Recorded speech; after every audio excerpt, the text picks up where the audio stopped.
Đây một khâu cá diện nữa. Giấy mèn nha.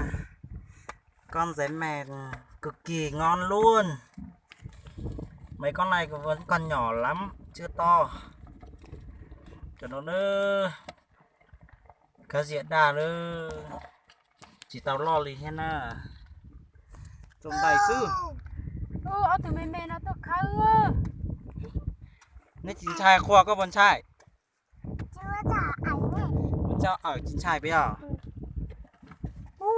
Trông sư. Nó cắt thế ơi cho nó. Chung giờ mà cho một ký nó. Xem cho có nó. Nó sẽ cho một chín nó nữa.